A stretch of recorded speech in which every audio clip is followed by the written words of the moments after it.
সম্প্রতি রাশিয়ার কয়েকটি ড্রোন প্রবেশ নিয়ে ন্যাটো জোটে উত্তেজনার প্রেক্ষাপটে পোল্যান্ডের আকাশে মহড়া চালিয়েছে যুক্তরাজ্যের যুদ্ধবিমান। রয়টার্সের প্রতিবেদন অনুসারে ন্যাটোর পূর্বাঞ্চলীয় চেন্টি মিশনের অংশ হিসেবে পশ্চিমা জোটের প্রতিরক্ষা শক্তিশালী করার লক্ষ্যে এ অভিযান চালানো হয়েছে।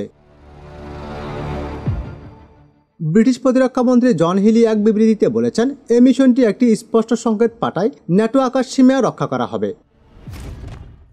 বিবৃতিতে বলা হয়েছে, শুক্রবার রাতে পূর্ব ইংল্যান্ডের একটি ব্রিটিশ সামরিক ঘাঁটি থেকে দুটি টাইফুন যুদ্ধবিমান পুলিশ আকাশে টহল দেয়।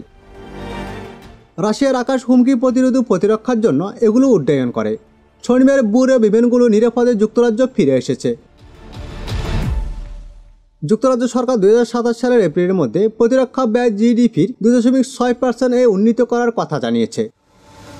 প্রতিরক্ষা খাতে পর্যাপ্ত ব্যয় না করার এবং যুক্তরাষ্ট্রের উপর নির্ভর করার জন্য ট্রাম্প ইউরোপীয়দের সমালোচনার পর অনেক দেশেই এখন ব্যয় বাড়ানোর দিকে হাঁটছে। এদিকে ন্যাটোর আরেক সদস্য এস্তোনিয়া গত শুক্রবার বলেছে, 3টি রাশিয়ান সামরিক বিমান অভূতপূর্ব অনুপ্রবেশে 12 মিনিটের জন্য আকাশসীমা লঙ্ঘন করেছে। এরপরে ব্রিটিশ মন্ত্রী হিলি নিন্দা করে বলেন, সর্বশেষ বেপরোয়া এবং বিপজ্জনক কার্যকলাপ সম্প্রতি দিনগুলোতে ন্যাটোর আকাশসীমার তৃতীয় লঙ্ঘন।